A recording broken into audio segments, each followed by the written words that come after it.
Call the meeting to order. Please rise for the pledge. I pledge allegiance to the flag of the United States of America and to the republic for which it stands, one nation under God, indivisible, with liberty and justice for all. Welcome to the February 18th, 2025 Post Falls City Council meeting. Shannon, welcome back. It's good to see you back for meetings. And I'm going to be looking back and forth trying to get used to the new setup, so bear with me. We have all council members present with the exception of Mr. Ziegler, and he is going to call in, and I heard a noise. Stephanie, do we know if... Hello? Nathan, are you there? Yes, sir. Great, thanks, Nathan. So we're all present and accounted for. So thanks, Nathan, for calling in. I would mention we do have two public hearings tonight, and if anyone wishes to speak, there's a form on the back podium or table, and you can fill it out and turn it in to our clerk. We'll listen to your testimony.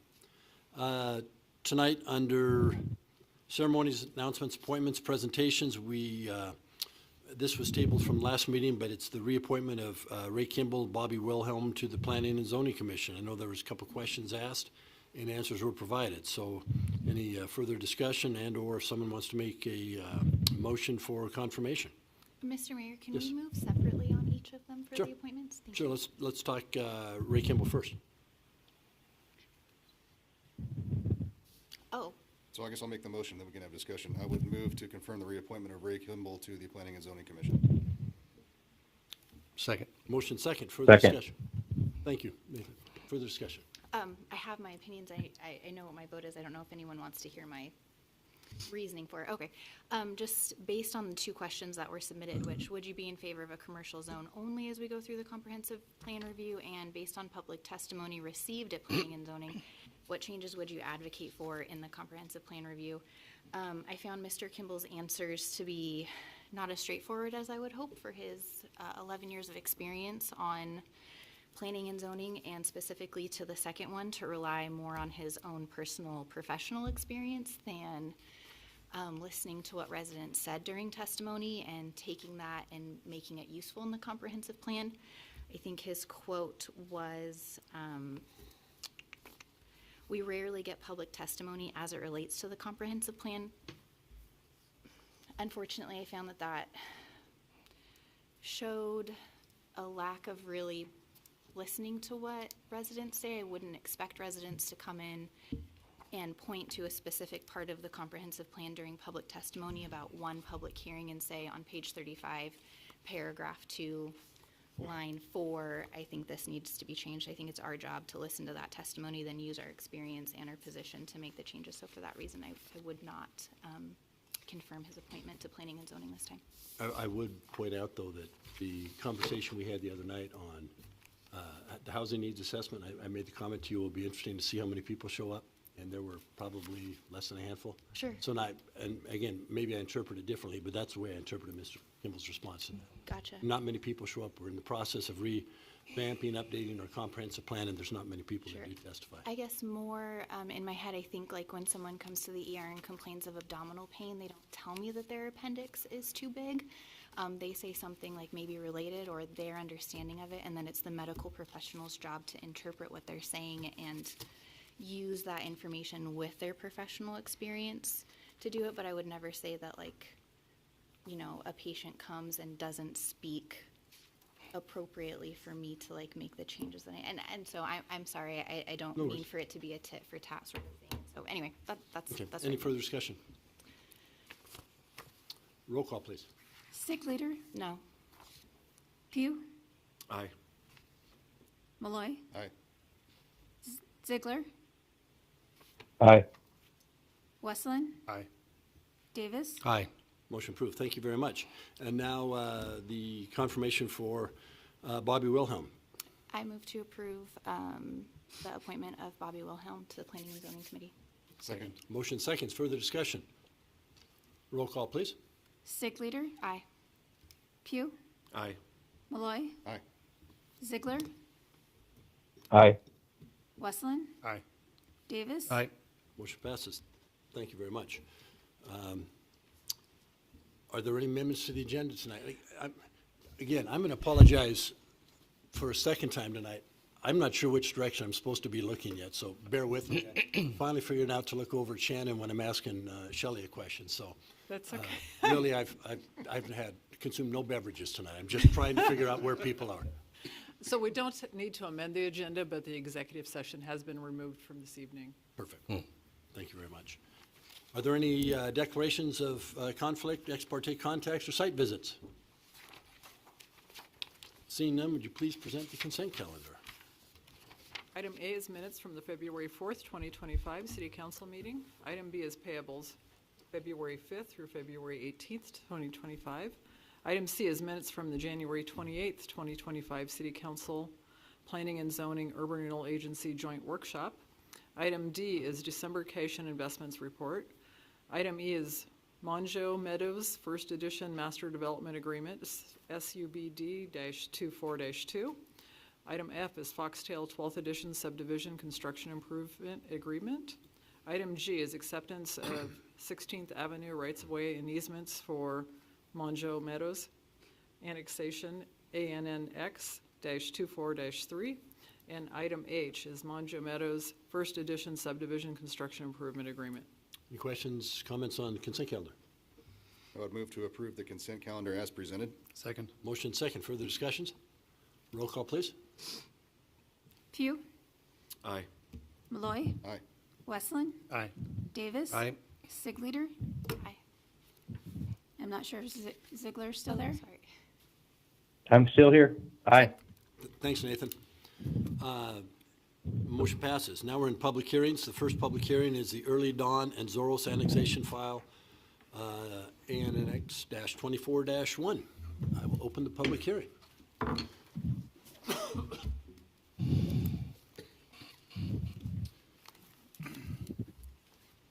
Good evening, Mayor Jacobson, Council President Malloy, John Manley, Planning Manager, also getting used to this environment. You're very close. I am. I don't know if ball guys should be this close. I agree.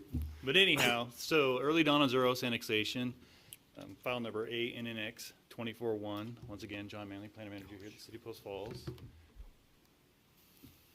The property owner for this proposal is Douglas Properties LLC, and the applicant is Todd Whipple, Whipple Engineering.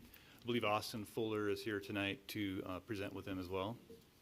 The request that the applicant is seeking for is they're looking to annex 9.63 acres into the City of Post Falls with the zoning designation of community commercial services. This was forwarded to you by the Planning and Zoning Commission at their October 24th, 2024 hearing. The location is, as you see here, it's on the northwest corner of Early Dawn and Zorros. It's highlighted there in red. Looking at the surrounding zoning, you see everything west of Zorros Road and near mostly abutting this, you see is all that red, that's that community commercial services. And to the east of Zorros, you see everything there is that R1 zoned properties within the Foxtail PUD. Is there anything I need to bring light of what was submitted? I noticed that you're passing something. No, I'm sorry. Those are just the The guidelines we have to guidelines. consider. Oh, okay, sorry. I apologize. So some information about the site. It is currently a large lot, single-family use on this. It's over the Rathdrum Prairie Aquifer. The water service provider for this would be the Ross Point Water District. Wastewater would be provided by the City of Post Falls, and you can see in your staff report and as cited here, it is in conformance with what's expected for a land use on this location, and it is subject to the 12th Avenue surcharge. As far as traffic, it is abutting minor collectors of Early Dawn and Zorros. With annexations, we do get additional rights away with that and easements with annexations, and then upon development, you get the improvements associated with development along those corridors. Now looking at the future land use, we're starting to go through some of the review criteria for looking at applying zoning. And so looking at the future land use designation. You see here, everything in the pink, that is the business commercial designation within our comprehensive plan.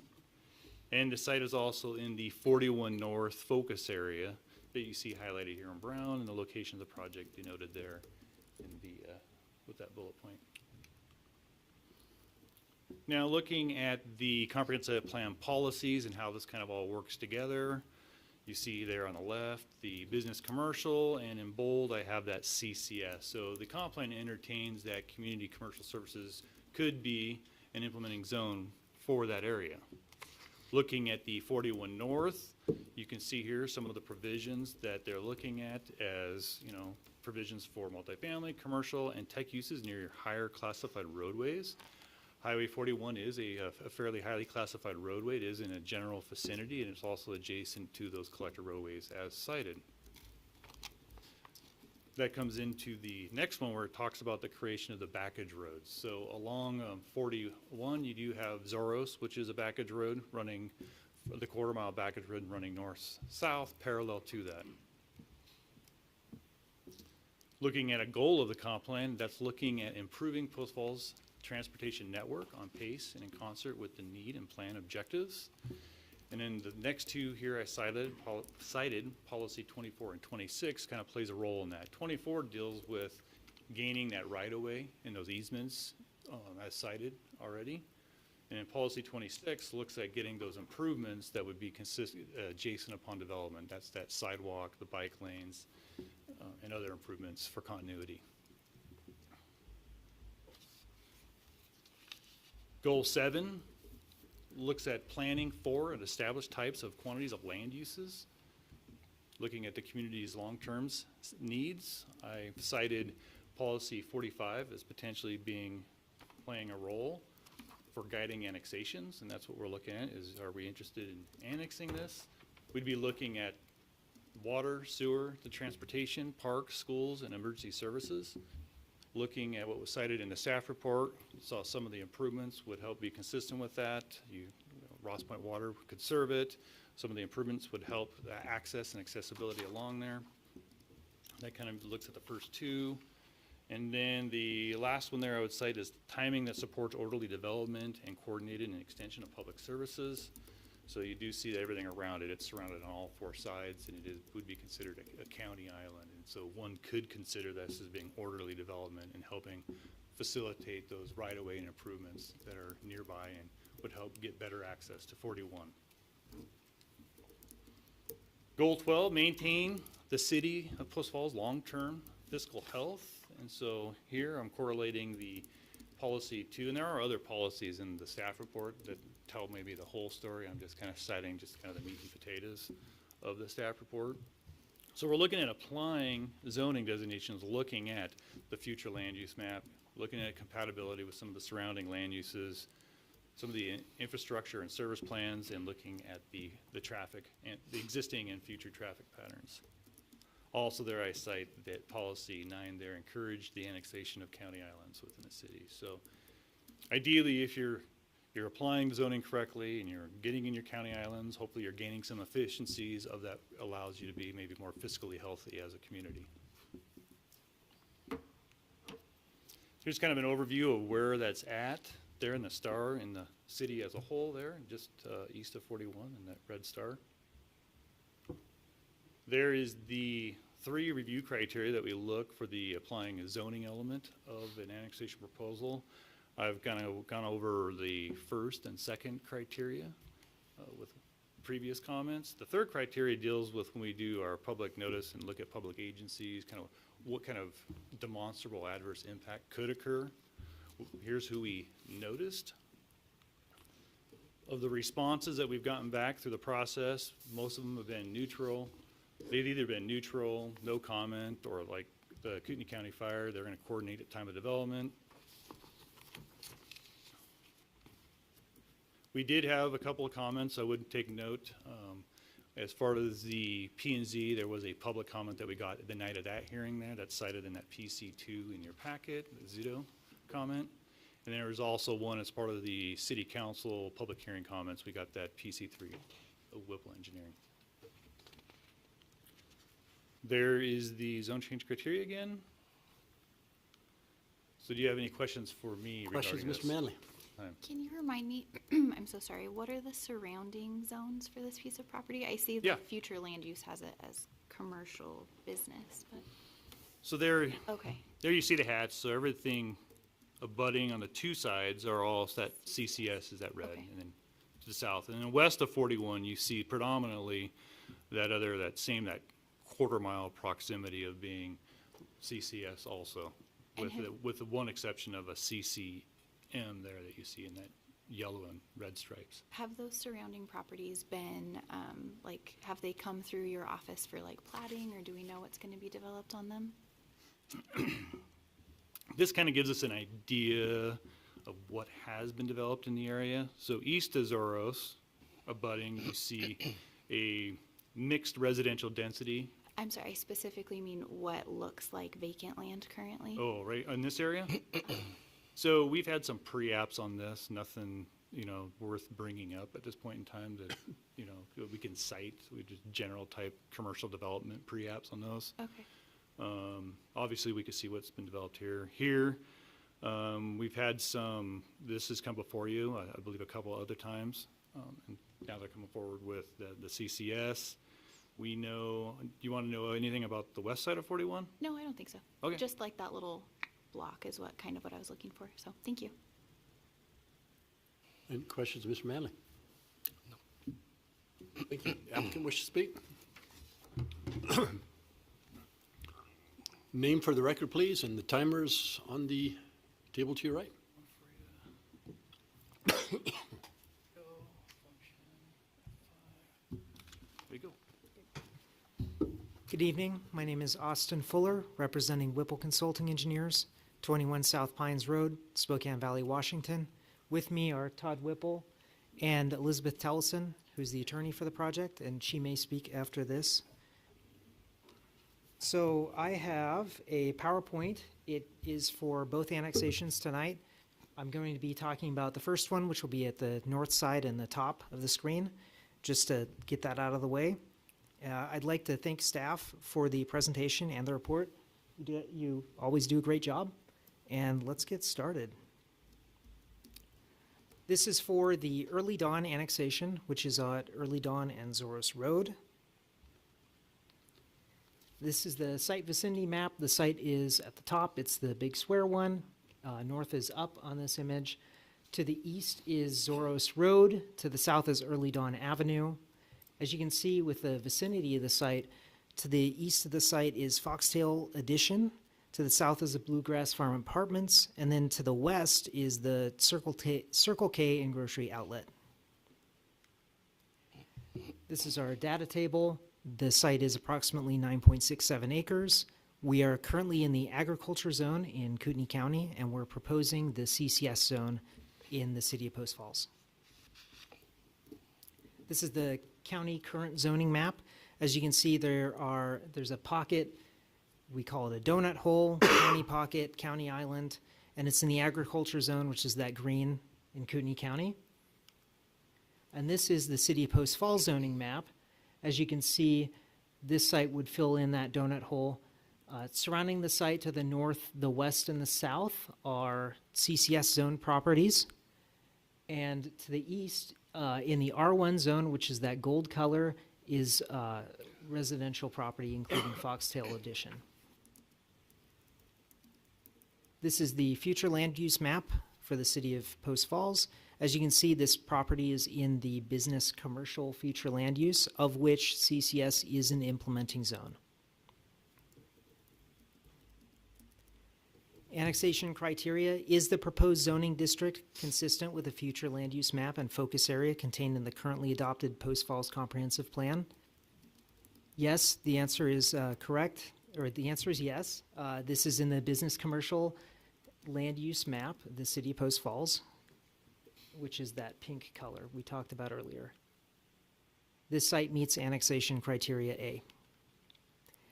And as for the focus area, this is in the focus area 41 North, and focus area 41 North emphasizes multifamily, commercial, and tech uses near higher classified roadways.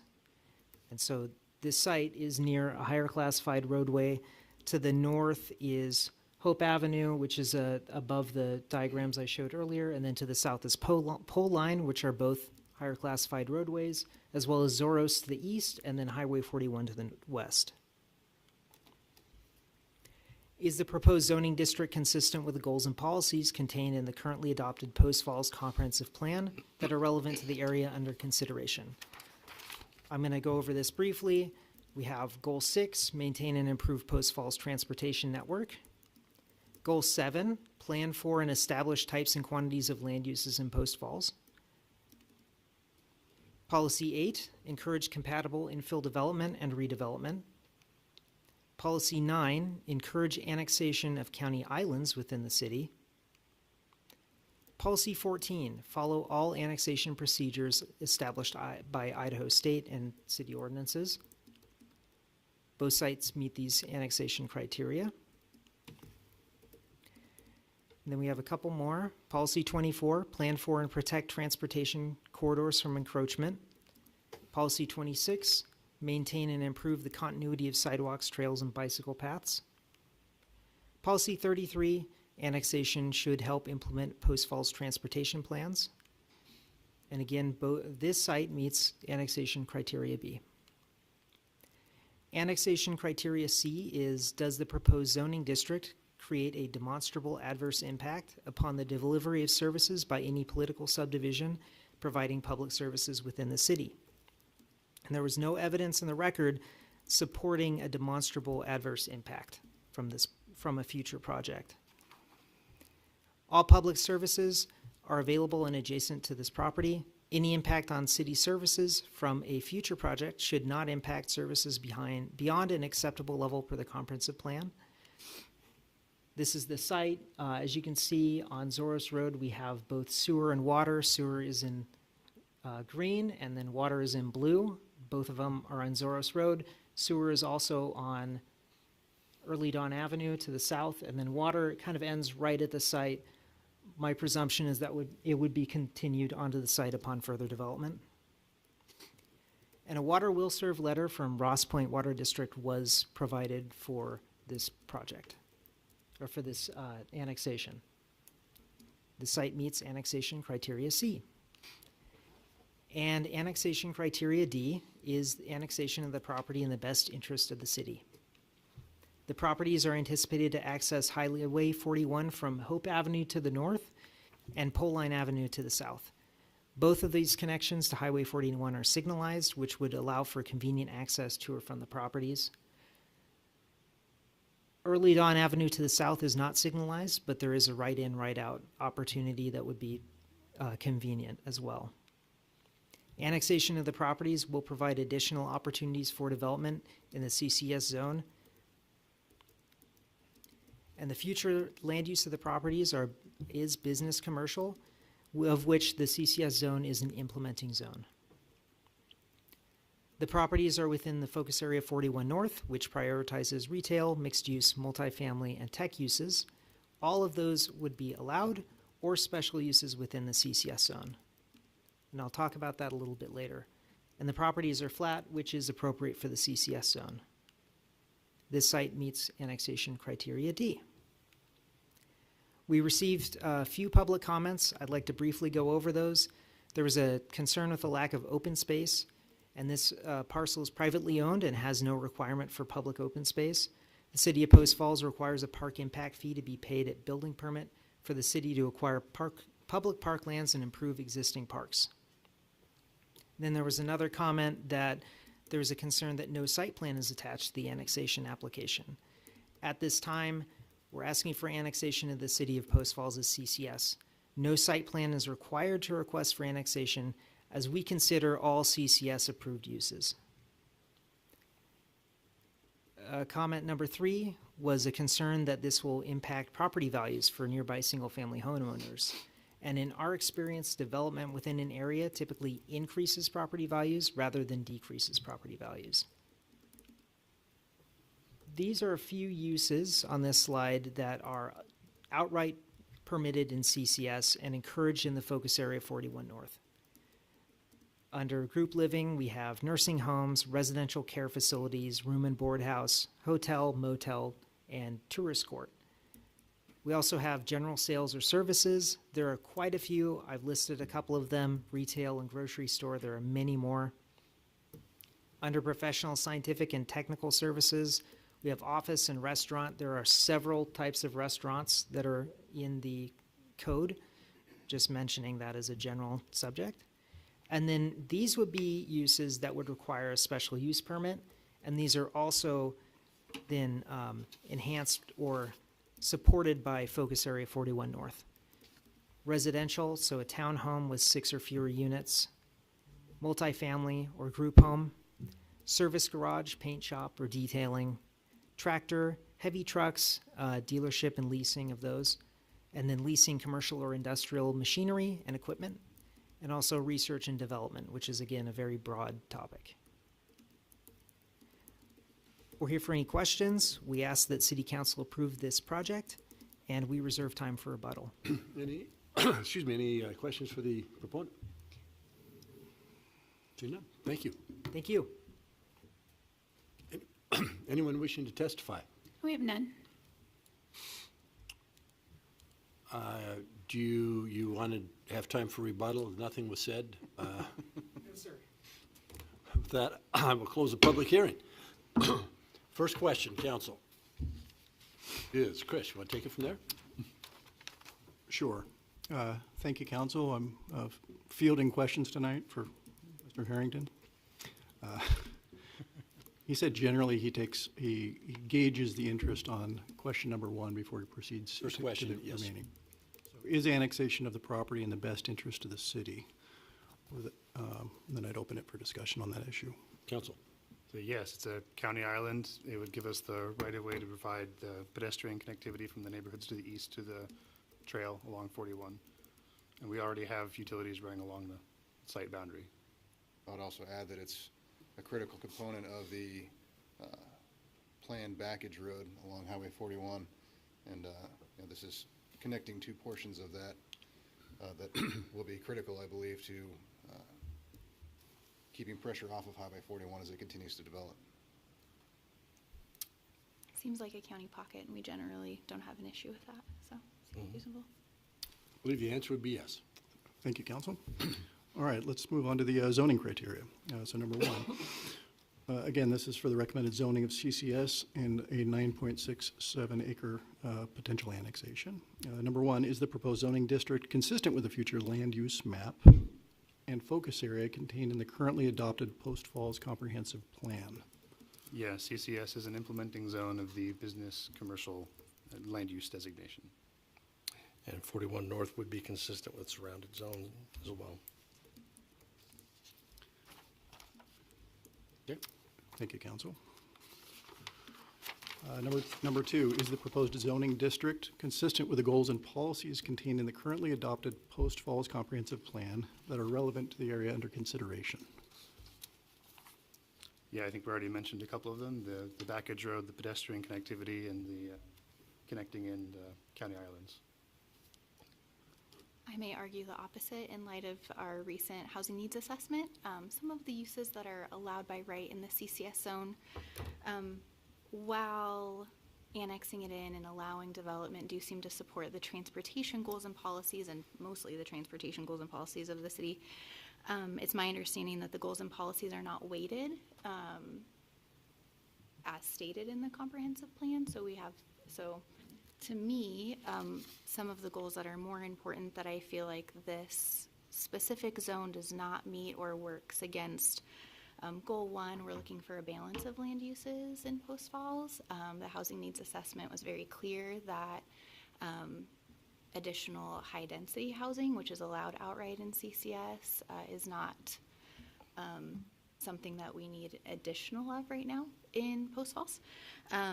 Definitely Goal 3 with a small town charm, and then I know Goal 7 was cited as being something that this specific zone supports, but I actually think that, again, because of some of the uses that are allowed outright in the CCS zone, that it's not supporting the long-term needs of the city, and so I would be interested in considering a zone that decreased the residential and increased the commercial use only to really be a proponent of goals 1 and goal 7. So I think the CCM zone would be something that we could look at for that.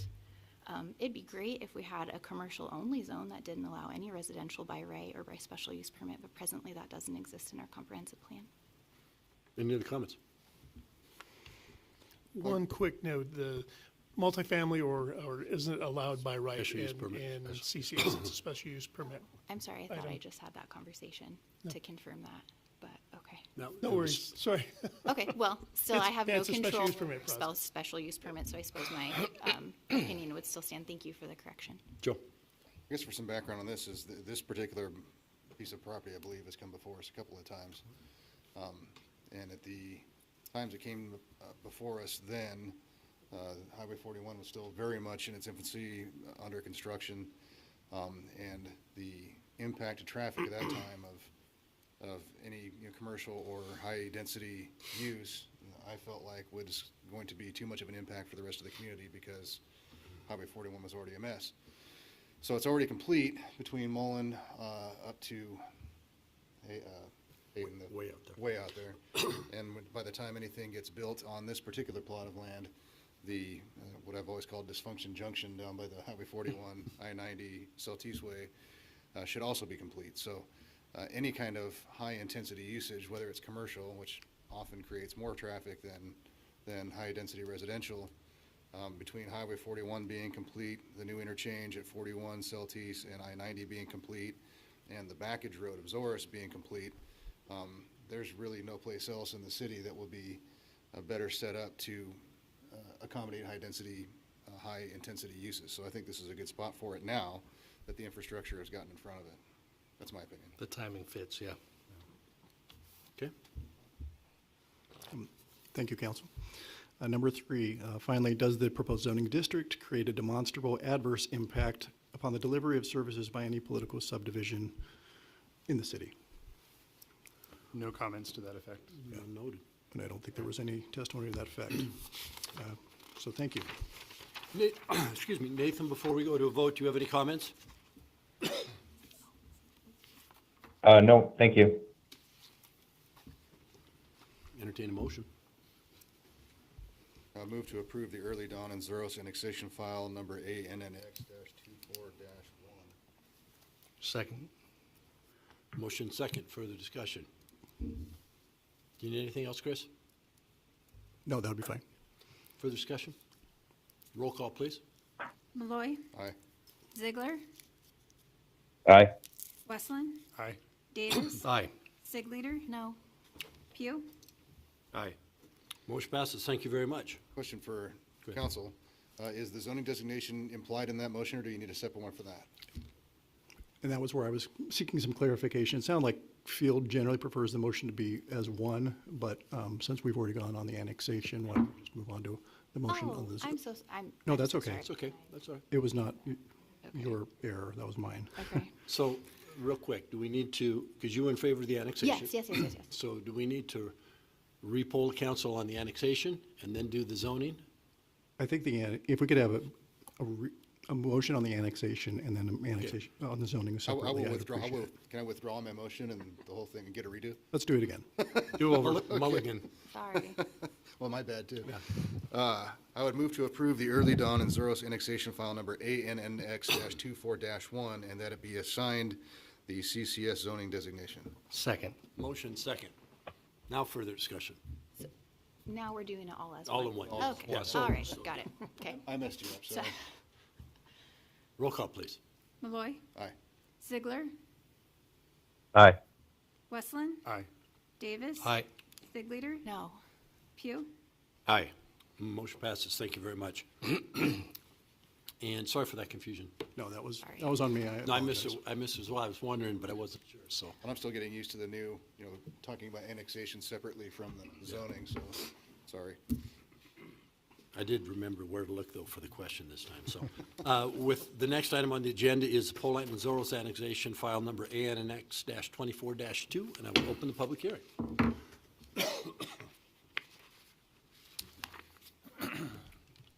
All right, and yes, I apologize if there's any I'm miscommunication so from my sorry. end as well Okay. about that SUP. Okay.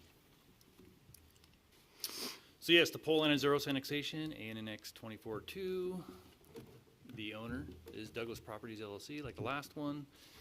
Same representatives as the applicant. This proposal is a little bit smaller though. It's 4.72 acres with about 5.2 with rights-of-way. They're looking for CCS on this as well. And then there was a forwarded recommendation of the Planning and Zoning Commission on October 24th. Location on this proposal, though, is on the northwest corner of Poleline and Zorros, as you see there in the hatched red. Surrounding zoning, you see abutting to the north and west, that's other CCS properties. On the east side of Zorros, you see the single-family R1, that light yellow. To the south of Poleline Avenue, you have larger county properties with county zoning. Very similar to the last site on this. Some differences, as you can see here, it's abutting Poleline, so that's a minor arterial. Zorros Road, that's a minor collector. And similar to the last one with annexations, you get that right away in through development. You get the improvements along those corridors.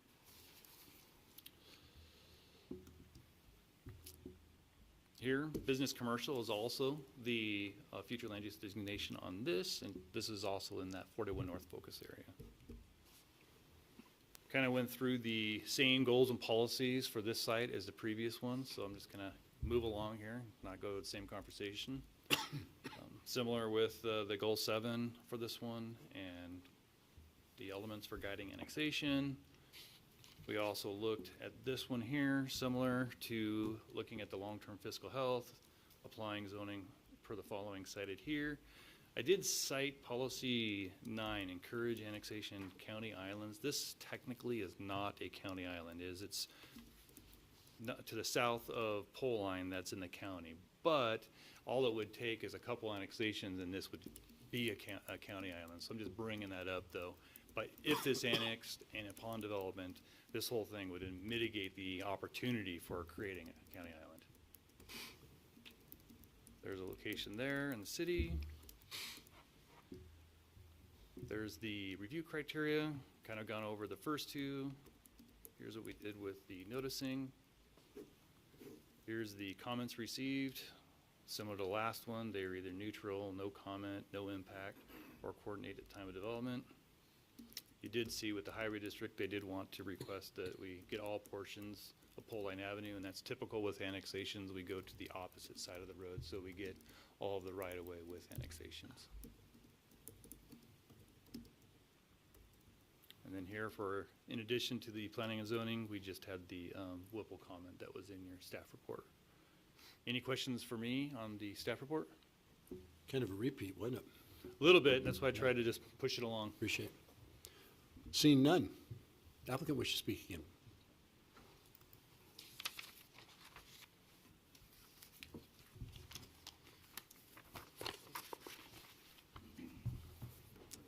Good evening. Again, Austin Fuller, Whipple Consulting Engineers, 21 South Pines Road. I'm going to go over everything again. I kind of need the practice, but I'll try to go a little quickly. This annexation request that we're talking about is the southern one, the Poleline annexation at Poleline and Zorros. If you look at the site vicinity, this is the one to the south. So to the north of this, to the north and the west of this property are the Bluegrass Apartments. To the east is the Foxtail Addition. And then to the south, there are a few large lot single-family residences. This site is 4.76 acres approximately. The existing zoning in Kootenai County is the agriculture zone, and we are again proposing the CCS zone. This is the Kootenai County current zoning map with the county pockets again. This is a county peninsula, not necessarily a island, but it is very close. And one thing that I wanted to note, if you look on Poleline Avenue, can I use the laser? I can. There is an area right around here where the property narrows, or the road south of the property narrows. And so I'm going to bring that up a little bit later when we talk about comprehensive plan policies. the current zoning map in the city of Post Falls is surrounded by, the site is surrounded by CCS to the north and the west, and then that's in the red, and then in the gold color with the diagonal lines is the R1 with the PUD overlay. The future land use map is business commercial. It is surrounded by business commercial to the north, to the south, and to the west. So it is presumed that the city will annex the areas to the south at some point into the business commercial or into a zone that implements the business commercial land use. For annexation criteria, is the proposed zoning district consistent with the future land use map and focus area contained in the currently adopted Post Falls Comprehensive Plan? The answer to that is yes. It is in the business commercial zone, of which CCS is an implementing zone. This site meets annexation criteria A. And for the focus area, again, 41 North, bringing this all up again, but multifamily commercial tech use focus near higher classified roadways. Highway 41 to the west is a higher classified roadway, so is Poleline directly to the south. This site meets criteria A. For criteria B, I'll go over these pretty quickly, specifically Goal 6 for transportation, Goal 6 for establishing types and quantities of land use, Policy 8, encouraging infill development and redevelopment of vacant and underutilized properties within city limits, Policy 9, encourage annexation of county islands. Policy 14, following all annexation procedures established by Idaho State and applicable city ordinances. And then Policy 24, plan for and protect transportation corridors from encroachment, preserve adequate rights of way. Policy 26, maintain and improve the continuity of sidewalks, trails, and bicycle paths. And then Policy 33, annexation should help implement the transportation plans. I'm going to go back for a moment to a map and just bring up, just again, this area right here where Poleline Avenue kind of narrows down. I think it goes from a 5-lane to a kind of a 2-lane and then back to a 5-lane. If annexed, this property would then expand Poleline Avenue to help match the existing properties and to help the road kind of expand and add to the transportation aspect.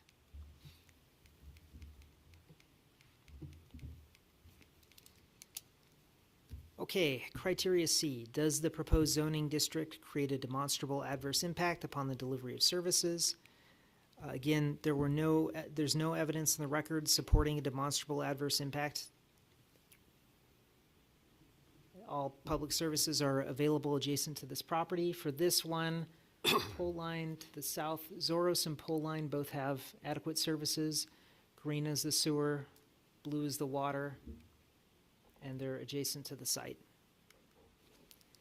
And we have a water will serve letter from Ross Point Water District. This site meets annexation criteria C. And criteria D is the annexation of the property in the best interest of the city.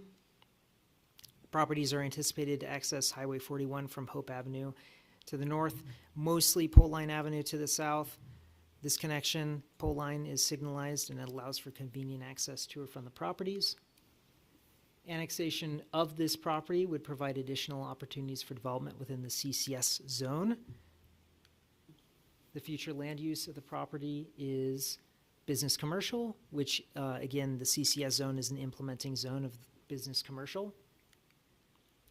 It's within the focus area 41 North, which prioritizes retail, mixed use, multifamily, and tech uses.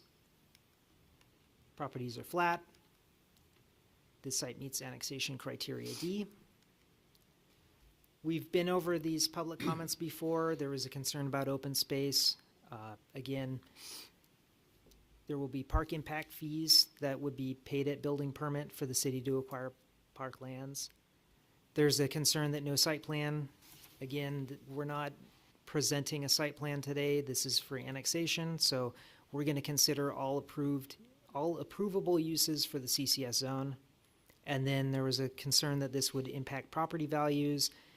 In our experience, development increases property values rather than decreasing them. for adjacent properties. These are the allowed uses in the CCS and encouraged in focus area 41 North: group living, nursing homes, residential care facilities, room and board, hotel, motel, tourist court, general sales, retail, grocery store, many others, professional, scientific, technical services, office, restaurant. And then these would be allowed under a special use permit, and also these are ones that the 41 North focus area would provide for. Residential, townhome, 6 or less, so 6 or fewer units in a building, multifamily, group home, service garage, paint shop, detailing, tractor or heavy truck dealership or leasing, leasing commercial or industrial machinery and equipment, and then research and development. I'm here for any questions. I ask that the City Council approve this project, and then we reserve time for rebuttal. Thank you. Any questions for the applicant? Thank you very much. Anyone wishing to testify? We have none. I will make the assumption again that you're not going to rebut. Close the public hearing. First question is. Thank you, council. Again, this is Poleline and Zorros. First question is a straw poll on, is the annexation of the property in the best interest of the city? Yes, it provides the pedestrian connectivity. Again, the parcel to the west, I think, has a little bit of sidewalk that connects to nothing right now, and this finishes that out, so it connects to the development to the east. And I think the biggest thing is the right-of-way acquisition that allows us to maintain the standards on our major arterial and acquire the land we need for the possible future roundabout. It also takes out the county peninsula and makes a complete block for, the city. Cleans up the map a bit. Seems reasonable. Thank you. Consideration of the recommendation for the CCS zone on 4.72 acres. Is the proposed zoning district consistent with the future land use map, or the FLUP, and focus area contained in the currently adopted Post Falls Comprehensive Plan? CCS is an implementing zone for business commercial.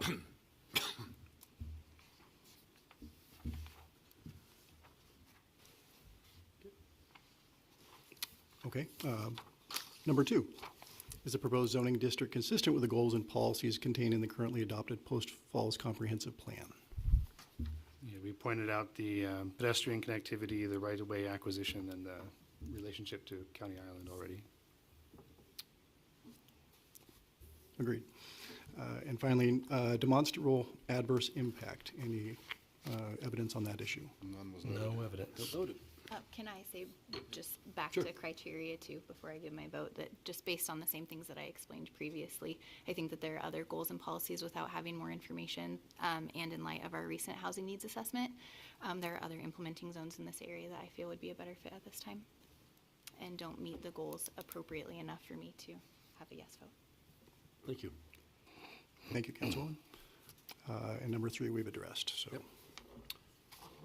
Council, entertain a motion. I would move to approve the Poleline and Zorros annexation file number ANNX-24-2, and that it be assigned the CCS zoning designation. Second. Motion second. Further discussion. Roll call, Shannon.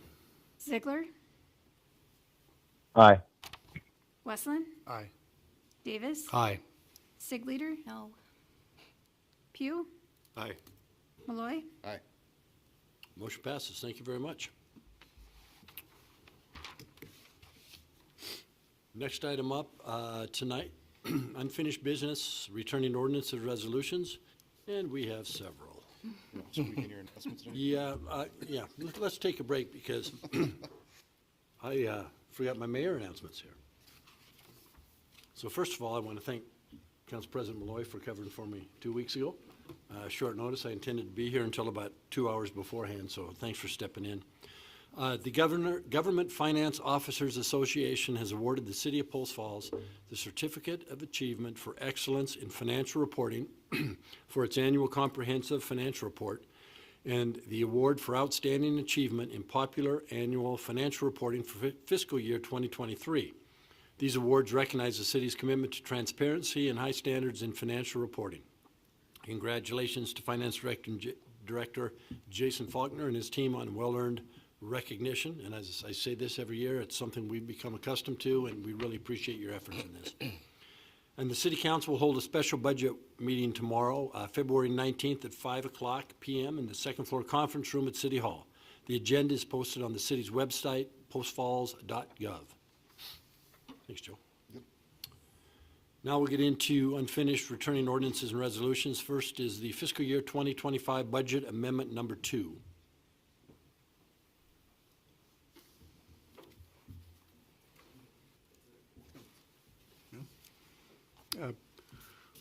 Council, this is the returning ordinance here for, I think you've already had a report on this one, so this, Jason previously discussed this and got the approval.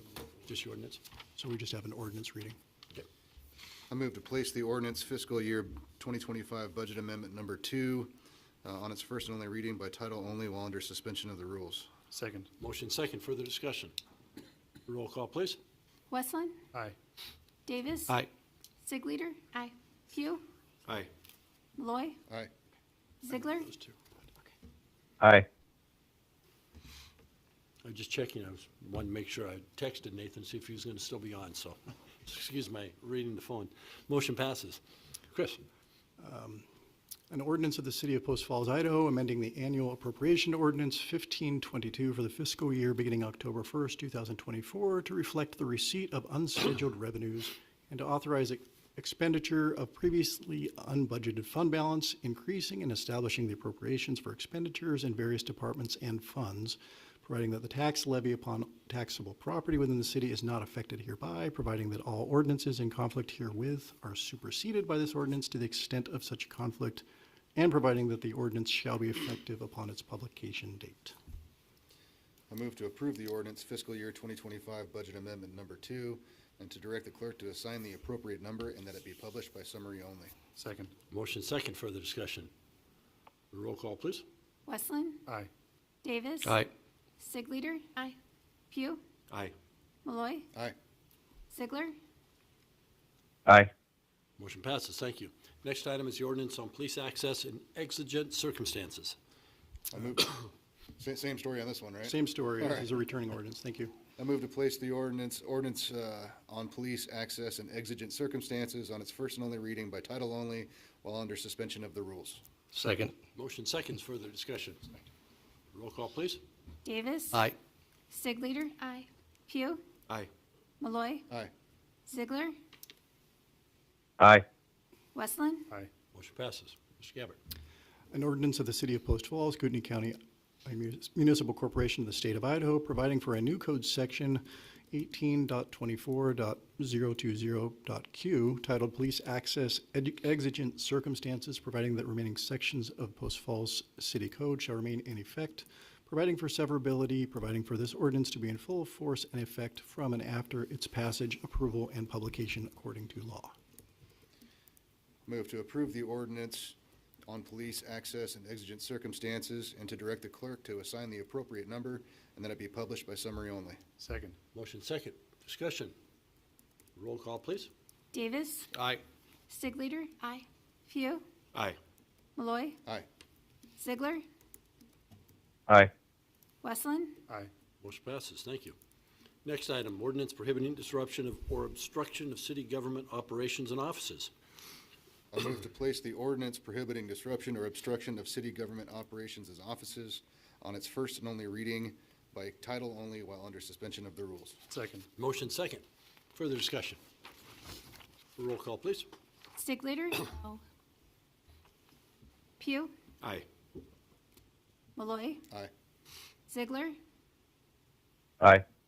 Westland, Aye. Davis. Aye. Passes. Thank you, Mr. Gabbard. An ordinance of the City of Post Falls, Kootenai County Municipal Corporation of the State of Idaho, providing for repeal and replacement of Post Falls Municipal Code Sections 9.08.020, prohibiting disruption of city government operations, providing for adoption of a new Post Falls Municipal Code, Section 9.08.025, prohibiting disruption of city government offices, providing for penalties, providing that the remaining sections of the Post Falls City Code shall remain in effect, providing for codification and scrivener's errors, providing for severability, providing for this ordinance to be in full force and effect from and after its passage, approval, and publication according to law. I move to approve the ordinance prohibiting disruption or obstruction of city government operations and offices, and to direct the clerk to assign the appropriate number and that it be published by summary only. Second. Motion second, discussion. Roll call, please. Stigleiter, No. Pugh, Aye. Malloy, Aye. Ziegler, Aye. Westland, Aye. Davis, Aye. Motion passes, thank you. And the next item is the Mongeau Meadows 2024 annexation ordinance. Is there a presentation on this one, or No, this Just is see what a, it is. is that just making sure? He's on a roll. I move to place the ordinance Mongeau Meadows 2024 annexation on its first and only reading by title only while under suspension of the rules. Second. Motion second, further discussion. Roll call, please. Pugh, Aye. Malloy, Aye. Ziegler, Aye. Westland, Aye. Davis, Aye. Stigleiter, Aye. Motion passes, thank you. Mr. Gabbard. an ordinance of the City of Post Falls, a municipal corporation of the state of Idaho, annexing property consisting of approximately 5.8 acres located on East 16th Avenue between North Idaho Street and North Syringa Street, providing for amendment of the official zoning map and providing for an effective date hereof. To approve the ordinance Mongeau Meadows 2024 annexation, and to direct the clerk to assign the appropriate number and that it be published by summary only. Second. Motion second, further discussion. Roll call, please. Pugh, Aye. Malloy, Aye. Ziegler, Aye. Westland, Aye. Davis, Aye. Stigleiter? Aye. Motion passes, thank you. I would note that the time in which I'm spending for field tonight, I'm having to read 4 ordinances now.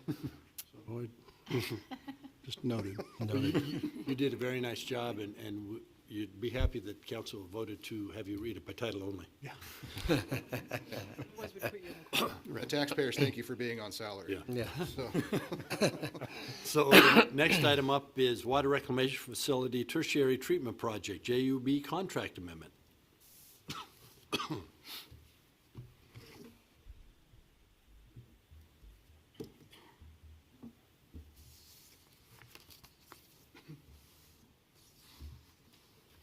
Good evening, Mr. Mayor, members of the council, Andrew Arbini, Projects Division Manager for Public Works.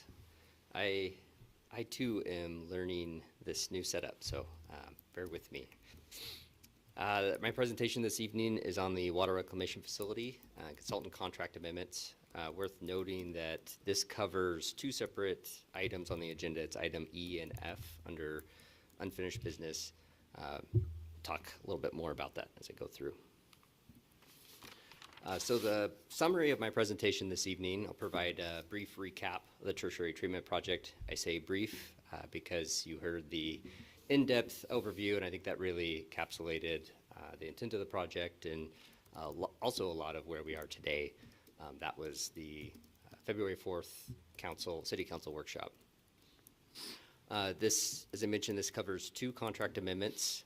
The first is with JUB Engineers for engineering and construction management services, and the second is with Panhandle Area Council, or PAC, for wage compliance services. I have included a financial impact, providing a summary of each of the consultants' contract summary, as well as an overall financial summary of the project. Talk briefly on next steps, current updates, and try my best at providing a where we're headed and completion of the project. And then allow for any questions and discussion. As I move through the slides, if you have any specific questions, please feel free to ask those. Overview of the project. This current construction project adds tertiary treatment. So those are really 2 parts. It's the tertiary clarification, or the plate settlers. That has been completed, and that system is treating wastewater currently. The second component to the tertiary treatment system is the addition of membrane filtration. That is the final piece, major final piece of the project, and that is currently in progress. We're in the final acceptance, startup/final acceptance phase of the project. Additional components of the project include replacing the city's ultraviolet disinfection system. That is also complete and in operation, as well as adding some plant capacity, included the addition of a secondary clarifier in the secondary treatment system. That also is in operation. A bit of a summary of where we are with the contract completion dates. So contract substantial completion was October 27th, 2024, this last October. Final completion November 26, 2024. City is currently reviewing a handful of items submitted by the contractor that is a request for additional time. So those are being reviewed on its merits, and any additional time that is added would be added to those dates. Currently, the project is getting closer to project completion, have not reached that. That is pending some major pieces of the project, two of which are the startup of the membrane filtration system. Currently, that system has been operating. We started in December of 2024, started with clean water, and then thereafter, in the first of the year, started with wastewater through the membrane system. More recently, there have been some programming additions, more so additional programming that needed to be included that was part of the original contract that had not been incorporated into the system. So we're currently in the process of the contractor is implementing all the necessary programming intended to have the system operate as it was intended, as designed. We are nearing completion of that step that would allow us then to restart a final acceptance testing. So we are nearing the end of this final milestone. The second bullet point is the completion of the punch list. Contractor is currently working on a large majority of those items. Talk a little bit on JUB's role for this project. We have a contract with JUB to provide construction management support services. Essentially, they are providing observation of the project, and I'll just summarize what I have listed here, that they are ensuring that the city will get a quality project and the project that we contracted for in the end. Ultimately, city operations staff will operate this into the future and ensuring that it is operating the way it needs to be before the project is closed out is in our interest. JUB is providing that service for us. A financial summary of this contract. So this is Amendment 12 in the amount of $351,100. We are utilizing the remaining management reserve. So do my best to keep this clear. The management reserve was included in the original contract. We are utilizing that. So that brings the total increase to the contract in the amount of $297,765. So revised contract total becomes about $10.3 million. Separately, there is a contingency that has been associated with this project since the beginning. So 2018, when the project design kicked off, staff is proposing to replace that contingency with the $20,000. So essentially spending utilizing all but $20,000 of that authorized amount. Since the project is nearing the sunset date, this is more of a utilizing the remaining funds that were originally authorized through previous amendments. Noting here that the remaining balance for this amendment would be funded through the Water Reclamation Facility Capital Fund. And I'll come back and summarize this in a couple slides along the way. I'll jump over to the second amendment, which is with Panhandle Area Council. PAC's role in the project is ensuring we have compliance with the prevailing wage requirements. So that is set forth in the city's loan. The loan is one of several funding sources for the project. That is a requirement through the state revolving fund that we are paying prevailing wages. PAC ensures that that is occurring. PAC's contract summary is total contract value of $113,457 to date through Amendment 5. This amendment, number 6, adds $3,000. We are requesting an additional $1,500. So we have utilized the contingency that was previously approved to date. So we are asking an additional $1,500.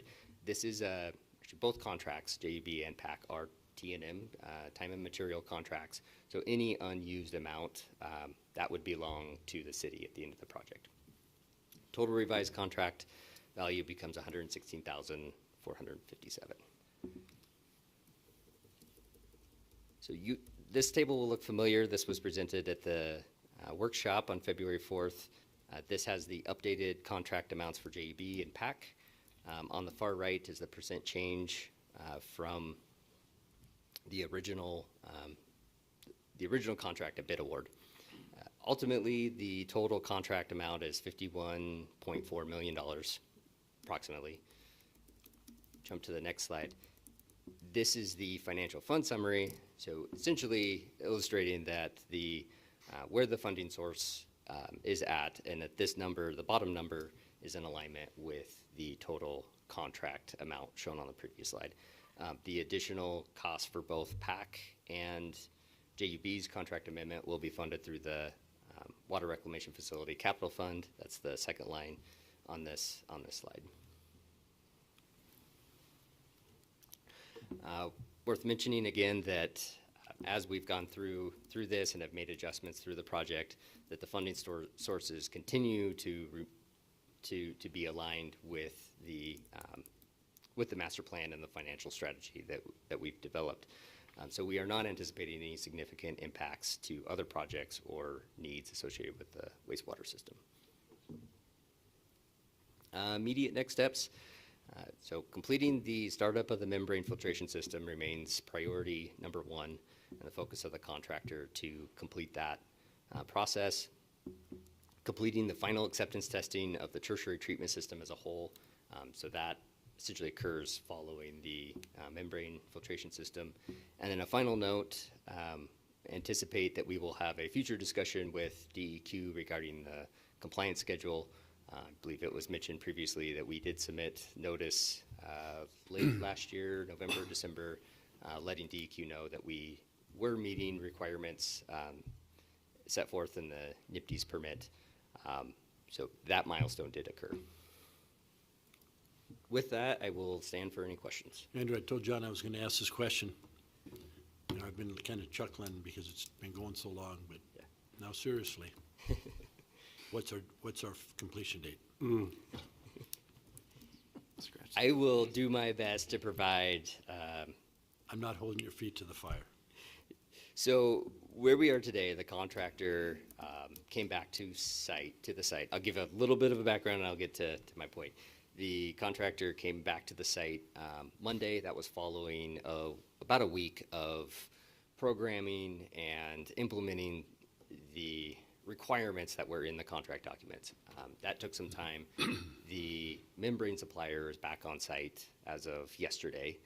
I understand that the system was in operation yesterday, so we have made great strides in getting all of the additional items that needed to be added in. I think there are still some remaining items. Once we are at a point where we can start in full automation and the system is running as intended, it could be up to a 14-day period for final acceptance testing. So I don't have a specific date, but hopefully that provides a bit of a time frame. We are close. We are closer than we've ever been in previous presentations. Do you anticipate, though, 2 weeks? I understand that. I mean, are we 60 days away from getting to that point, or 90 days, or 2 years, or? I think when you say 2 weeks, I think we are starting to talk realistic timeframes. Okay. Yeah, we are. In fact, the amendments, I believe it's in the council memo that I submitted, as well as the contract amendments. The amendments this evening, no PAC's amendment, anticipated services for project closeout through the next 2 months. Well, as I told John as well, I appreciate the effort you folks have put in. I mean, this is a project that's been going on for a long time. And I can understand how the consultant's fees are going to continue to increase as the project drags on. And I know that the timing was beyond your control, as far as trying to get things completed. We had subcontractors, we had suppliers, we had the supply chain. So it's been a very tedious and time-intensive project, and I sincerely appreciate the effort you folks have put forth. But it would be nice to see it hopefully in the next month or two, the wrap this phase of it up. But again, I very much want to thank you for the efforts you guys have put in. I agree. Thank you. I just have one question. I do product management and product development in the public sector. And every time we're developing something new, there are a few things that give me anxiety and keep me up at night as we get close to the finish line. Do you have any concerns or any anticipated additional cost overruns or anything like that that may pop up and you may have to come see us again? That is a complex question. So currently with our, kind of break it apart, we have our contracts that I presented tonight. There's one additional contract for testing services. I don't anticipate any changes with that contract. The two contracts that just presented, again, we intended that this would be accounting for the remaining amount of work on the project as far as the consultant side. With the contractor, we have resolved a lot of items throughout the course of the project. You've heard several of those, presented on those through change orders. We have a handful of remaining items. When I say handful, about 8 items we're currently working with the contractor.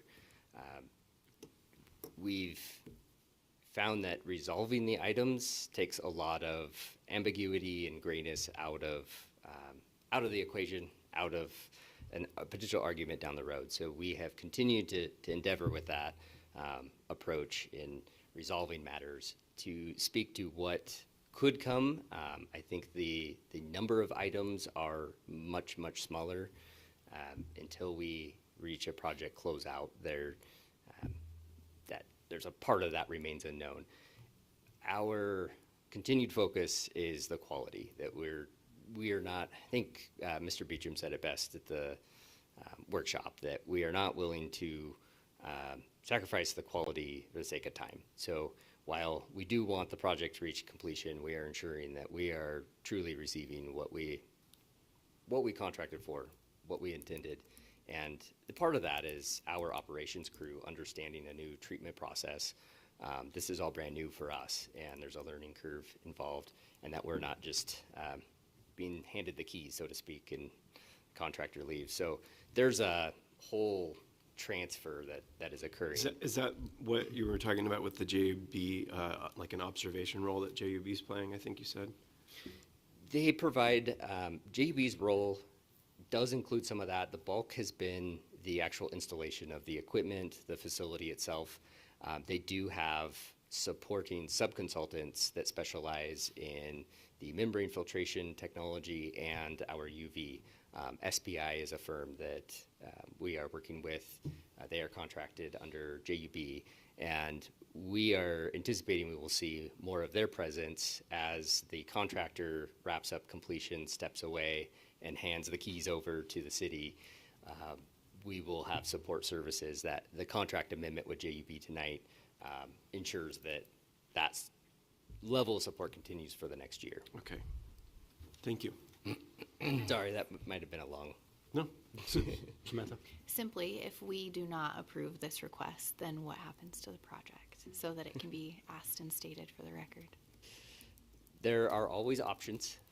It becomes much more complicated. I think maybe the best way to sum up not having the support services, that would be priority number one and a level of concern of how we would ensure not just the observation, but JUB, for instance, is also providing review of the pay applications, contract changes, documentation, all of the project documentation that becomes part of the project file and history if we are needing to review that. So there's always options. It would complicate, likely be more of a challenge, but. Possible riskier. Yeah. Thanks. Any other comments? None. Thank you. Mr. Gabbard, do we need 2 separate motions, or do you want to include them in one? Andrew, your presentation was on both at once, right? It was. They are listed separately in the memo. Let's take them separately then, please. Move to approve the Water Reclamation Facility Tertiary Treatment Project JUB Contract Amendment. Second. Motion seconds. Further discussion. Roll call, please. Malloy, Aye. Ziegler, He signed off. okay. Westland, Aye. Davis, Aye. Sigleader, Aye. Pugh, Aye. Motion passes. Thank you. Move to approve the Water Reclamation Facility Tertiary Treatment Project PAC Contract Amendment. Second. Motion second. Discussion. Roll call, please. Westland, Aye. Davis, Aye. Sigleader, Aye. Pugh, Aye. Malloy, Aye. Motion passes. Thank you. Thank you. Now we're down to new business. First, several items there. The first one is consultant pre-selection 2025-2026. Wallace.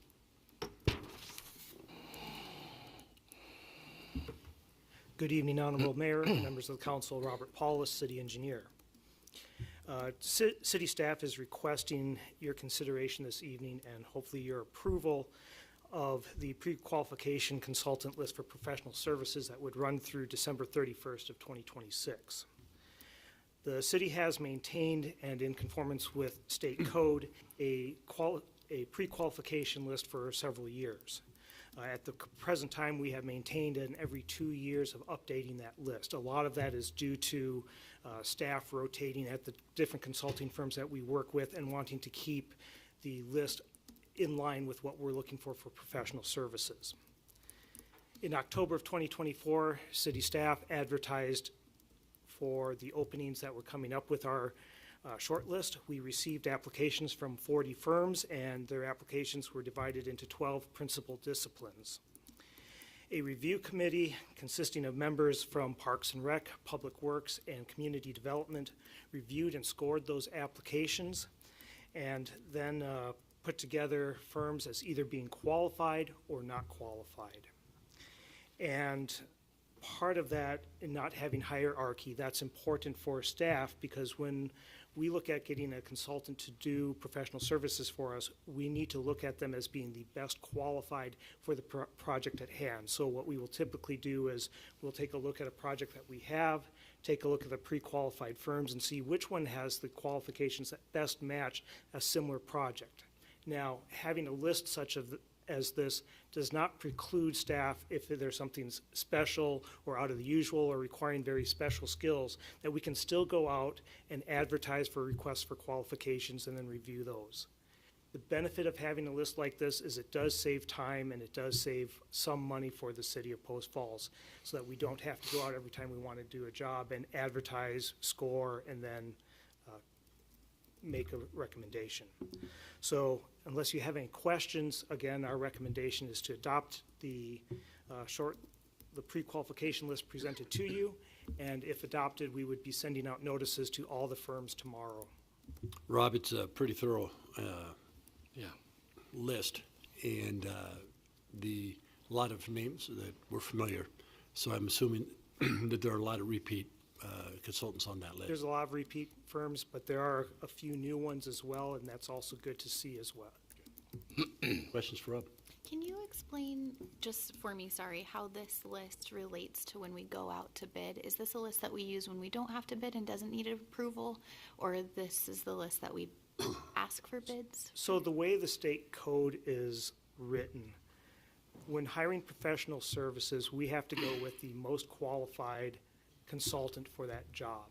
So typically, if you're looking for a project that's $50,000 or more, you have to go out for advertisement, advertise twice, receive the applications, and then make a determination from there who's the most qualified. And then you would negotiate with them as to the scope of the project and what the costs would be. And that's when staff would be coming to you to say that we've negotiated a scope, we want to move forward, and this is why we find consultant X as being the most qualified. If the consultant services are less than $50,000, we still have to, we can go and take a look and talk with different firms, but we would still have to come back and negotiate a scope with them before we can even look at costs. Okay, and this is the list that you would use? This is the list that we For would under utilize for the $50,000. next 2 years. Okay, cool, thank you. Another thing to think about, this is a process for hiring design professionals. So we use this when we're hiring architects, engineers, landscape architects. They then design the public works project that we then go out to bid and ask the contractor to build typically what the design professional has designed. Gotcha. Okay, okay, thank you. Any other questions? I would move to approve the consultant pre-selection for 2025 and 2026. Second. Motion second for the discussion. Roll call, please. Stickleader, Aye. Pugh, Aye. Malloy, Aye. Westland, Aye. Davis. Aye. Motion passes. Thank you. Next item up is bid award and approval to purchase 2 dump trucks. Ross?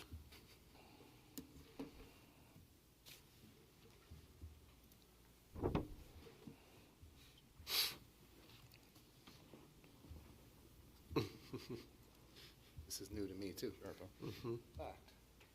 This is my favorite part. Oh, yeah. Oh, there we go.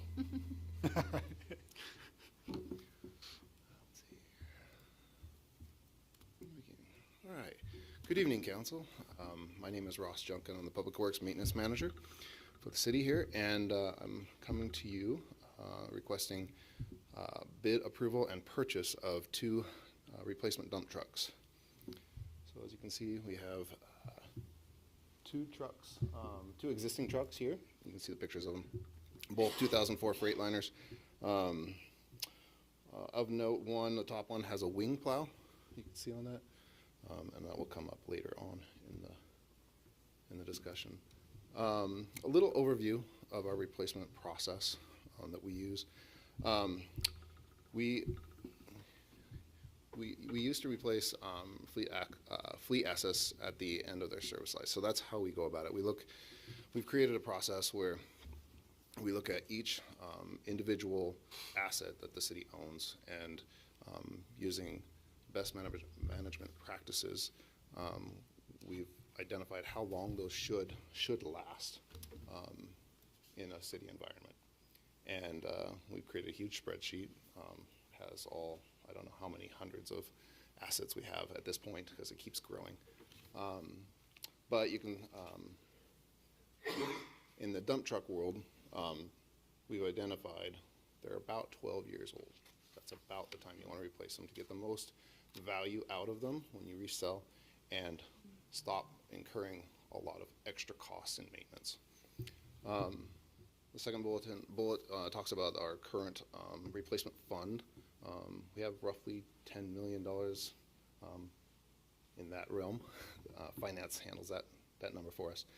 And it's funded annually in a budget allowance.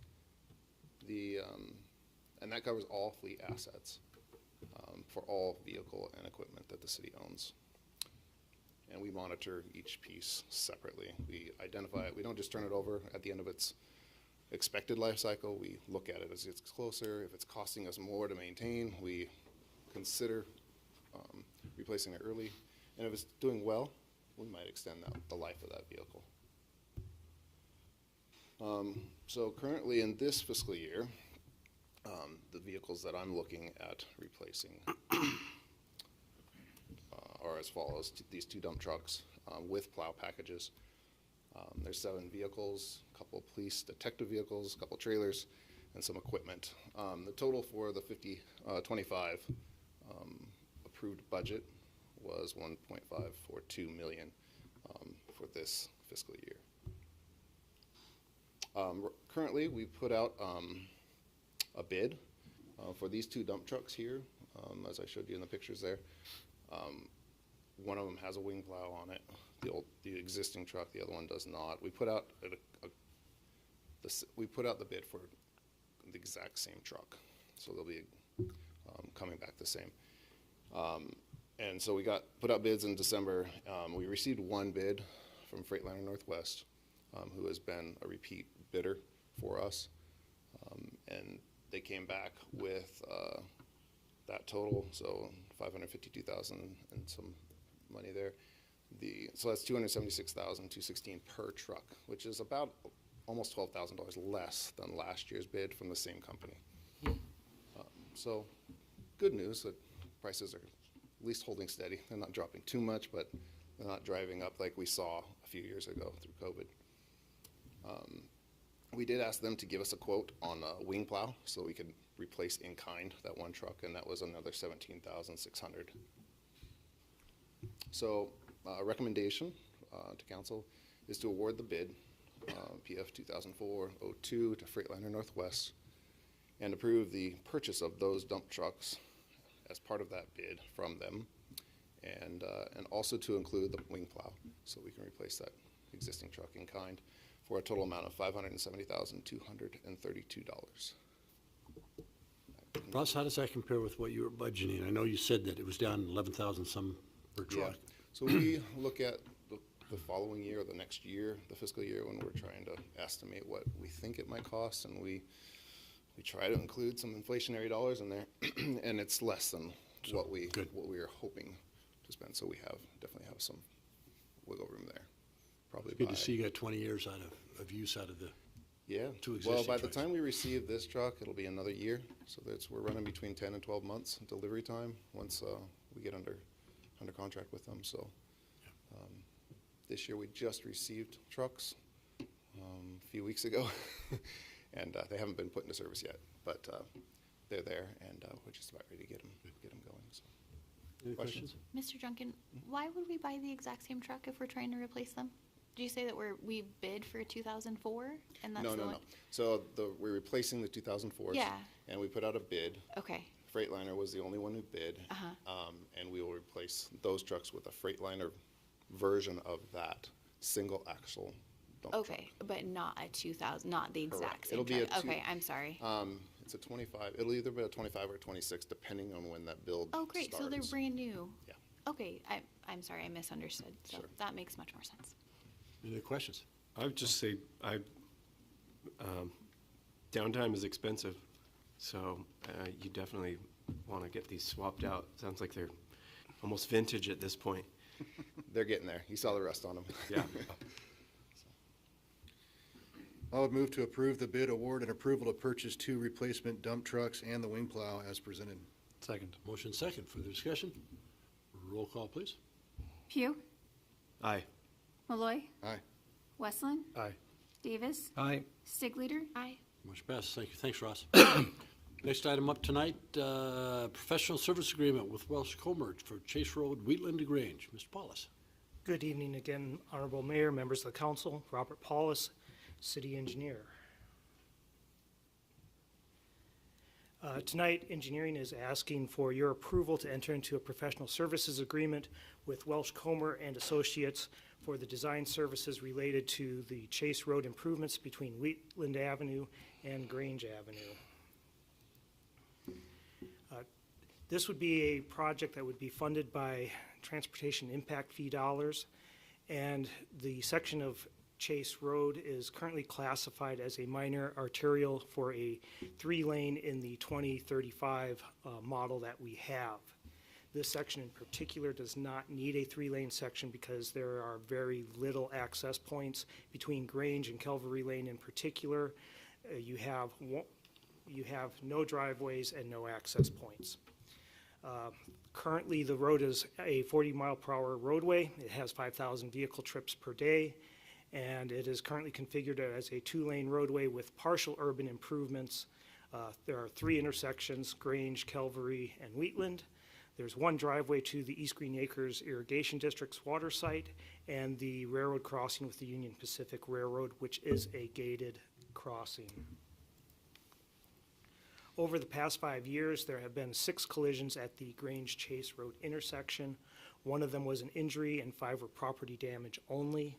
Most of those collisions are of the rear end or turning angle type movements, and those could be corrected by the improvements that we are looking at, which would make that intersection safer.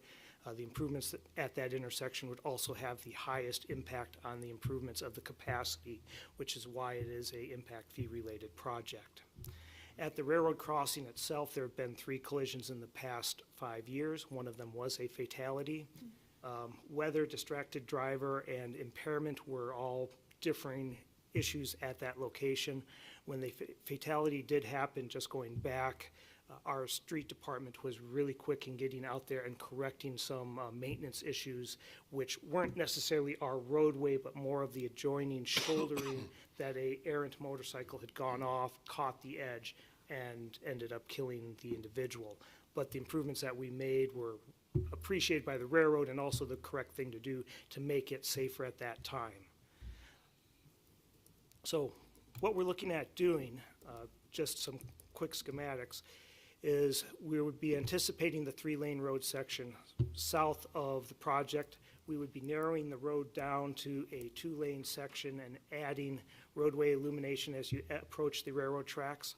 We would also be establishing the bicycle lanes in both directions and making improvements to the multi-use pathway that would be on the east side of the roadway. We would not be providing sidewalk or multi-use path on the west side of the road. Part of that is because we do not have the rights-of-way.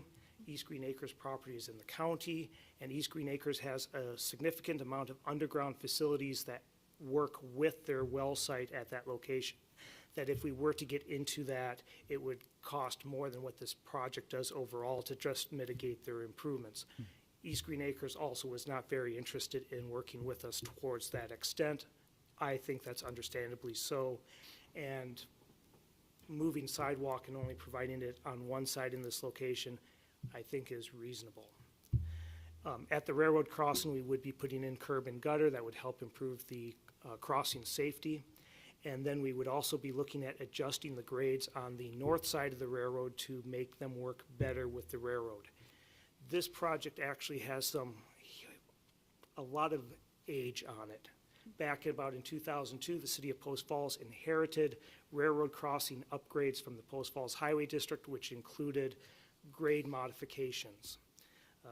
When the Country Meadows first subdivision went in, as well as Tuscany Place, we had them put in some of that grading, and you can see the mounds of dirt on the side. At this point, we would have our consultant relook at that and make sure that whatever grade we put in works the best with the railroad and for the safety needs that we have on today's standards.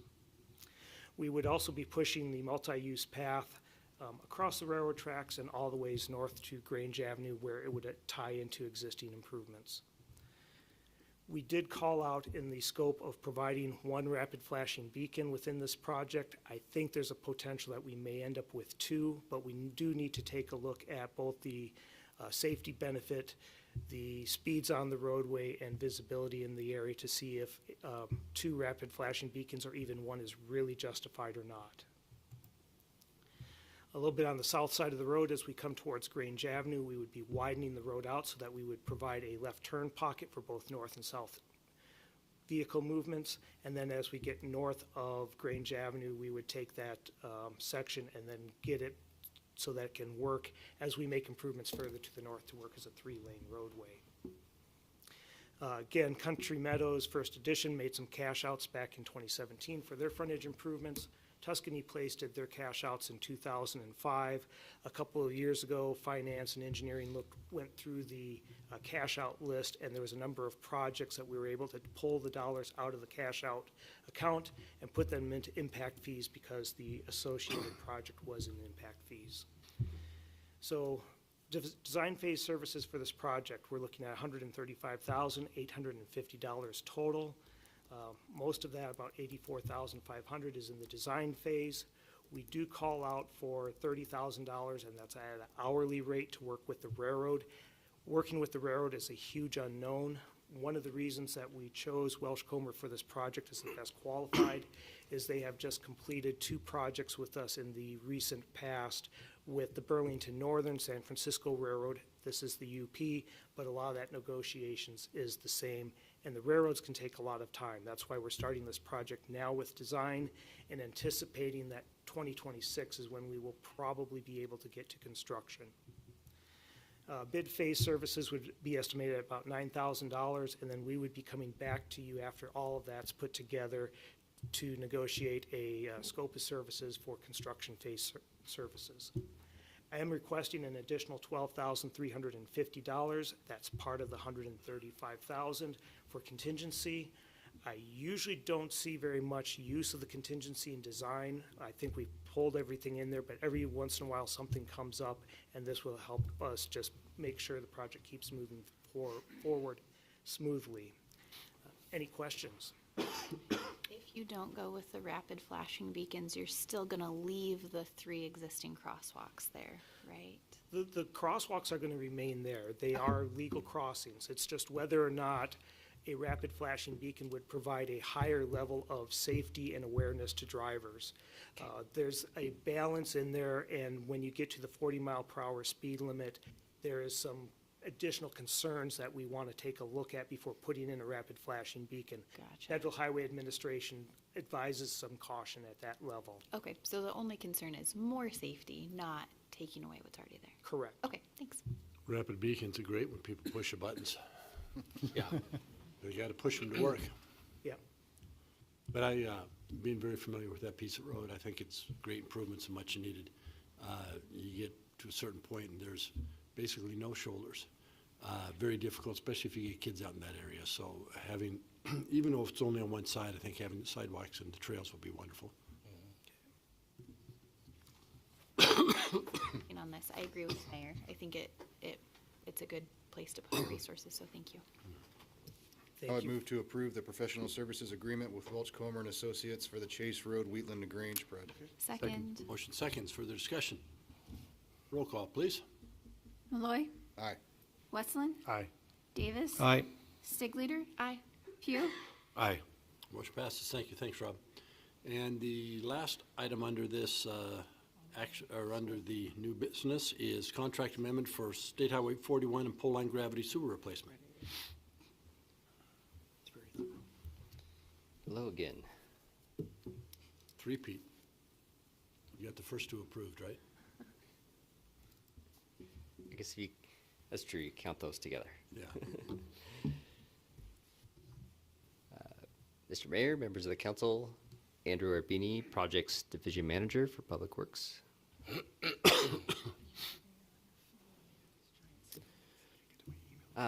Presentation this evening is a contract amendment for the Highway 41 and Poleline gravity sewer. This amendment addresses a deficiency that was discovered in the existing gravity sewer line. A bit of the project background. So this project was constructed, from my understanding, around 2006. The area in question is about 170 feet of gravity sewer line. So recently crews discovered that there's a surcharging effect in the gravity sewer line. Essentially, there's a backage of water, and that is causing impacts on upstream flows. This is becoming a compounding issue as wastewater flows increase in this basin. So with the continued development in the sewer basin, this is becoming more and more of a problem. To familiarize everyone with the area in question, this is the intersection at Poleline and 41 looking north. The yellow line is the gravity sewer line. It's approximately 300 feet between the two manholes. So about halfway in that yellow line towards the actual intersection is where we are seeing, sorry about that, is where we are seeing that backup of wastewater. This is a screenshot from our sewer camera video. For the record, I provided the cleanest image I could find. Thank you. Pretty good. I really just wanted to illustrate, I guess, two things. We have the ability to perform sewer cameraing and actually do that frequently now with a recently purchased camera truck. So this is an image of that, and this is actually how this issue was discovered. I wanted to show this just to illustrate what we're looking at. The white ring that you see in the picture is actually a service T. So that would be a sewer service lateral that would serve a residence or a business. During a surcharging event, what could happen and increases the potential when you have a surcharge is that the wastewater could reach a level where it starts to enter into that lateral and can provide or cause an issue.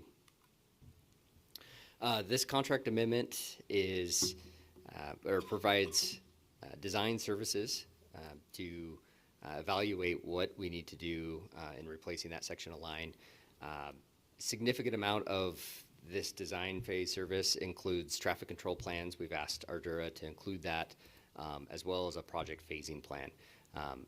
We envision that this will be a rather complicated project from the aspect of working in the intersection, working through the permitting process with ITD, which is also why we are developing the traffic control plans up front versus in the construction phase. I think this will allow for a more timely and streamlined process. We are coordinating with various utility companies because we'll be working around and underneath their utilities. And then this will take us through the bidding process. So envision a future amendment with Ardura, or at least we would have the option to negotiate a construction phase services later on in the year. It was recently brought up that there are 2 manholes elsewhere in the Highway 41 corridor that have recently been damaged. The locations are at 16th Avenue and just south of Poleline, where we will be working with this gravity sewer. The city has a memorandum of understanding with ITD and MOU addressing maintenance requirements for city-owned infrastructure in Highway 41. Essentially, the responsibility to make repairs falls on the owner of that facility. We are working to confirm the repairs with ITD, as this was a recent discovery. However, we felt it was prudent to include it with this project since we will have a contractor in the vicinity, and a significant amount of the work will involve traffic control, which we can capture the traffic control plans already being developed. Financial summary. So this is a contract amendment. We actually, the Public Works Director authorized topographic survey services in December of 2024. Ardura was selected from that consultant roster 2023-24, and the survey services were able to be performed before the snow. So oftentimes, once the snow lands, it can make survey impossible or very difficult. That was authorized. This amendment is in the amount of $60,663, so bringing the contract total to about just under $69,000. Staff is requesting a contingency of $6,000. So the total request this evening is for $66,663. This project is budgeted and funded through the Collection System Capital Fund. Specifically, there is a line item for pipeline replacement for instances such as this. So this is funded through that GL code. Immediate next steps, pending authorization of the contract this evening, Ardura will begin the design phase of the project, and then we are prioritizing this for 2025 construction. Mentioned earlier, we anticipate coming back to council with the next steps at a future date. With that, I'll stand for any questions. Questions, Vandrew? Yeah, it looks like this section of sewer line is almost 20 years old. Is this at the end of its lifetime, or is this an early failure kind of situation? It is not a typical event. This is, we hope that the sewer lines go much longer than this time frame. Not certain what caused this. It could be settlement of the material underneath the sewer line. That can be a cause. If the sewer line was maybe installed with a belly.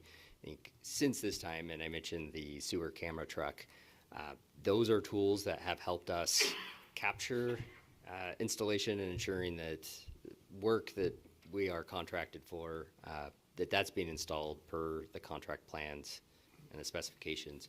So the on-site observation is really key in this. This is not a common issue that we encounter, but it's also not uncommon. These things do occur. So the adjacent sections, they're still in good condition. It's just that one little area, right? Correct. And the surcharging is not a normal way to operate that's not a normal operation of a system is surcharging. I would say there are different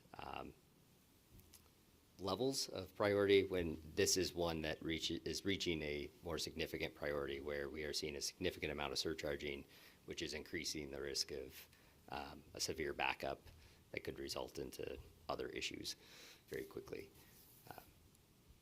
Yeah, so like the asphalt there, I think, is less than 2 years old, right? It's kind of a shame to have to dig it up already. I know usually we try to look ahead and see if we're going to pave it anyway, do we need to replace anything? It is, and that was my next question when this came to light late last year of the timing. However, we were only made aware late summer, early fall that this was an issue, and it sounds as though it has increased exponentially in recent time. So as we're seeing more flows, it's becoming more problematic. I guess one more added comment about issues similar to this, when we perform our collection system master plan. In our previous update, the 2019 collection master plan, we'll note oftentimes if we discover those issues, part of the plan development is noting areas of the system that may have surcharging or an amount. Again, I think the degree of which it's occurring helps us evaluate, is this low priority, need to address it, or high priority, need to do that now? And this was one that was just recently discovered, as I understand, the last year. Okay. And now that we have the camera truck, we can use that as a tool anytime we're paving to examine the. With our, so with our new construction projects and capital projects for pipe installation, typically we have a requirement in the contract that the contractor will camera their sewer. Usually it's done through their contract. It allows us to focus on the maintenance side of our sewer system and put the responsibility of ensuring quality assurance of new construction on the contractor. So the camera does occur. It's kind of a difference of whose responsibility it is. Okay, yeah, thank you.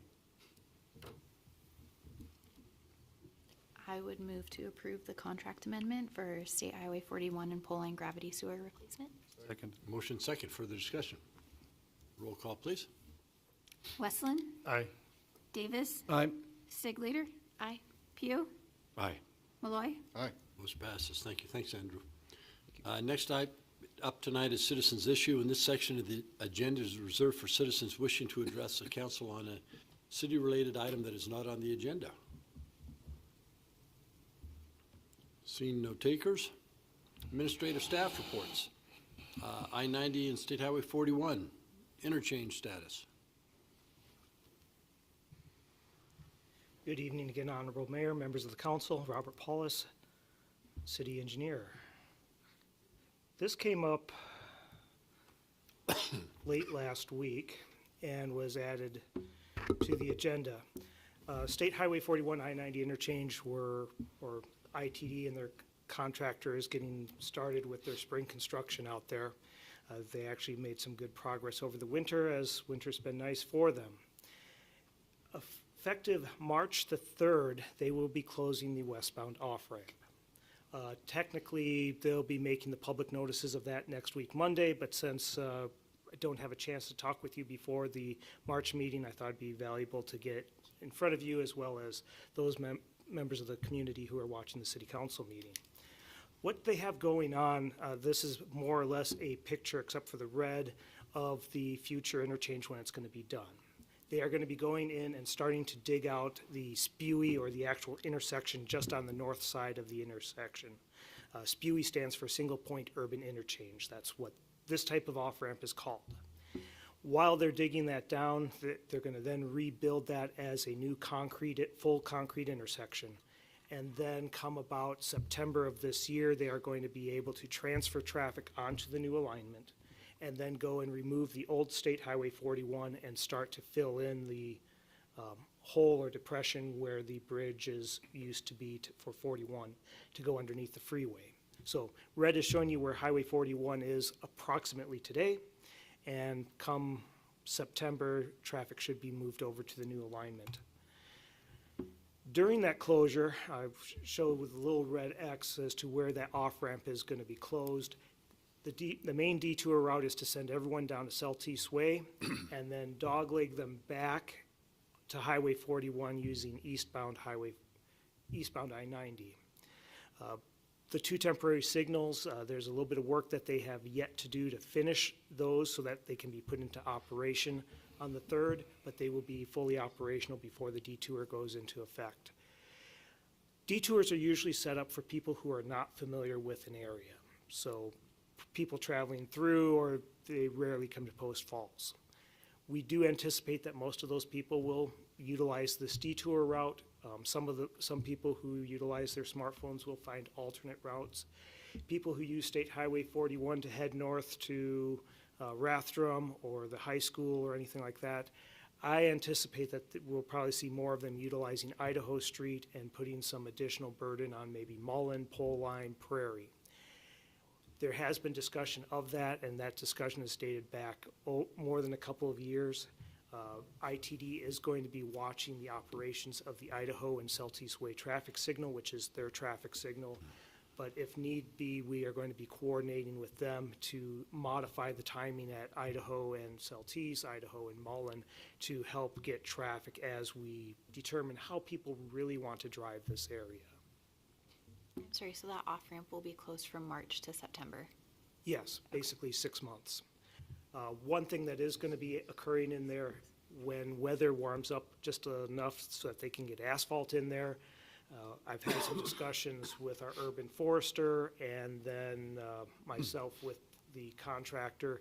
The contractor came up with a potential plan. ITD thought it worked as well, and they're going to be putting in a new temporary on-ramp from State Highway 41 to I-90, which the incorporation of that should save them about 23 construction days in the overall project. So there's a little bit of silver lining in all of this. But mainly tonight was to let you know that ITD is going to be doing public notifications starting next Monday. That includes portable message boards on I-90 as well as on Celtice Way. They will be reaching out through social media. We broadcast their social media reports on our social media, and it usually gets good reception. So I think it's under control. How messy it's going to get, I can't tell you. To date, we're more than halfway through. My own opinion is that traffic during that construction has gone pretty well to date. This may be the worst part of it. Hopefully it's not, but it is construction. I avoid it now, so it's Yeah, I live there. nothing to do for me. It's my life. Yeah, I know. Have they given a reason as to why such a short notification on the closure? I mean, they've known for a long time that it's going to be closed 3 to 5 months. Is there a particular reason why it's? Until the last couple of weeks, they weren't sure what the startup date was going to be.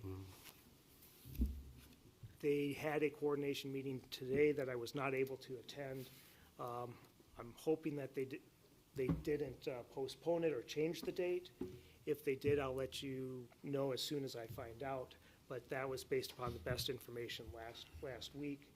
I did have a conversation with the project manager from ITD this morning to let him know I wasn't going to be at that meeting. He didn't have any updates or changes in schedule.